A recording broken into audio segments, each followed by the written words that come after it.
अच्छे लोगों के साथ हमेशा बुरा क्यों होता है? गीता में श्री कृष्ण ने दिया है अर्जुन को इसका जवाब। श्री कृष्ण ने अर्जुन को जवाब देते हुए समझाई है ये बातें। लोगों को उनके कर्मों का फल हमेशा मिलता है। गीता सार आपने महसूस किया होगा कि जो लोग अच्छे कर्म करते हैं वे परेशान रहते हैं, वही जो बुरे कर्म करते हैं वो खुशी से रह रहे होते हैं। अच्छे कर्म करने वाले परेशान होते हैं कि आखिर उन्हें इतनी परीक्षा क्यों देनी पड़ रही है, जबकि जो अधर्म की राह में है वो खुश हैं और जिंदगी का लुत्फ उठा रहे हैं। अगर आपके मन में भी ये सवाल आया है तो आज हम आपको इसका जवाब देंगे।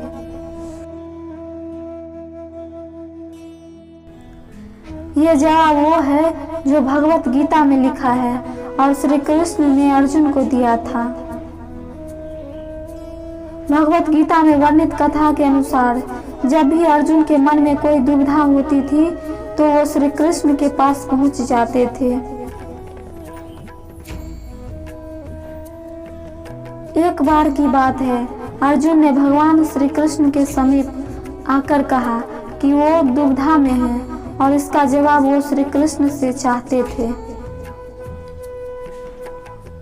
श्री कृष्ण ने पूछा कि क्या सवाल है? अर्जुन ने कहा, मुझे ये जानना है कि अच्छे लोगों के साथ हमेशा बुरा ही क्यों होता है, वही बुरे लोग खुशहाल दिखते हैं।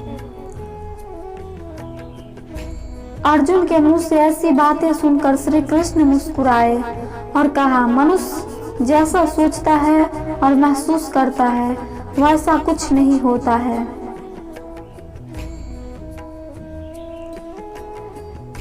बल्कि अज्ञानता की वजह से वो सच्चाई नहीं देख पाता है।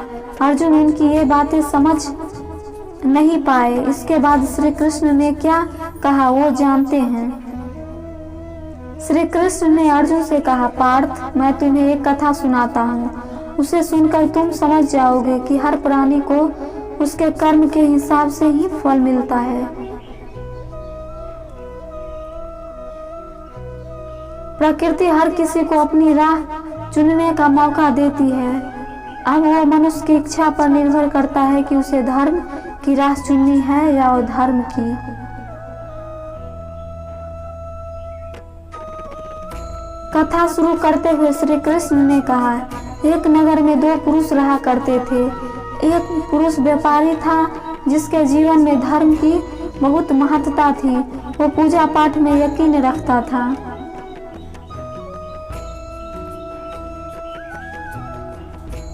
वह हर रोज मंदिर जाता था और दान धर्म भी करता था और हर रोज भगवान की पूजा करता था। वही दूसरा पुरुष बिल्कुल विपरीत था।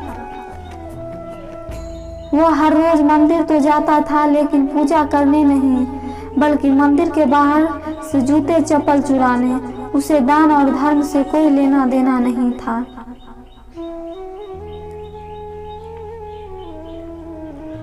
समय बीतता गया और एक दिन बहुत जोर की बारिश हो रही थी। इस वजह से मंदिर में पुजारी के अलावा और कोई नहीं था। ये बातें जब दूसरे पुरुष को पता चली तो उसने कहा कि यह सही मौका है मंदिर का धन चुराने का। पंडित से नजर बचाकर उसने मंदिर का सारा धन चुरा लिया।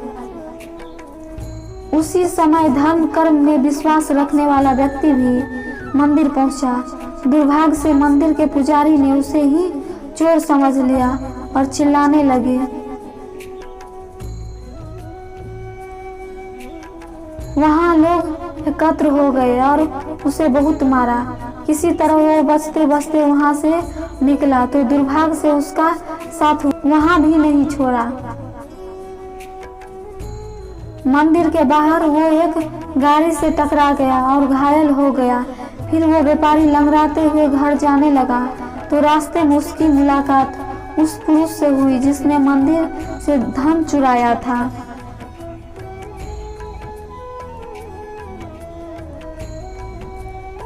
उसने कहा, आज तो मेरी किस्मत चमक गई, एक साथ इतना सारा धन मिल गया। ये सब देखकर उसे बहुत बुरा लगा और उसने अपने घर से भगवान की सारी तस्वीरें निकाल दी।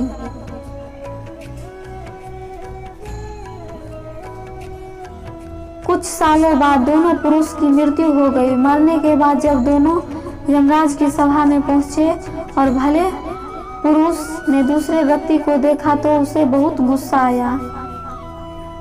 उसने क्रोधित होकर यमराज से पूछ ही लिया, मैं तो हमेशा अच्छे कर्म करता था, दान में विश्वास रखता था, उसके बदले जीवन भर मुझे अपमान और दर्द ही मिला।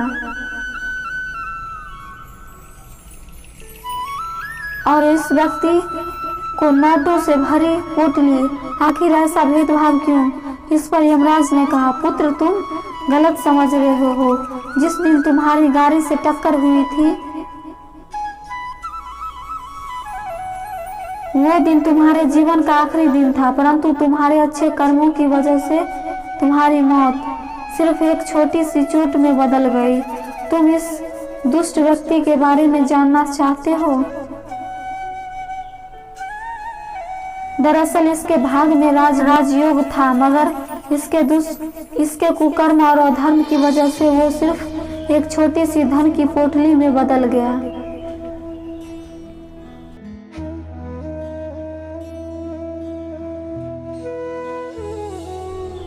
कथा सुनने के बाद श्री कृष्ण अर्जुन से कहते हैं, पार्थ, क्या अब तुम्हें तुम्हारे सवाल का जवाब मिल गया? ऐसा सोचना कि भगवान तुम्हारे कर्मों को नजरअंदाज कर रहे हैं, ये बिल्कुल भी सत्य नहीं है।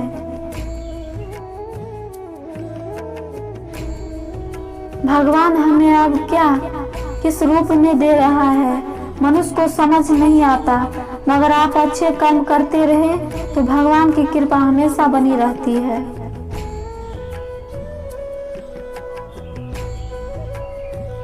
इसलिए अपने अच्छे कर्मों को बदलना नहीं चाहिए, क्योंकि उसका फल हमें इसी जीवन में मिलता है। इसलिए मनुष्य का फर्ज है कि वो हमेशा अच्छे कर्म करते रहें, क्योंकि श्री कृष्ण ने गीता में भी बताया है, किसी के द्वारा किया गया कर्म बेकार नहीं जाता, चाहे वो अच्छा हो या बुरा।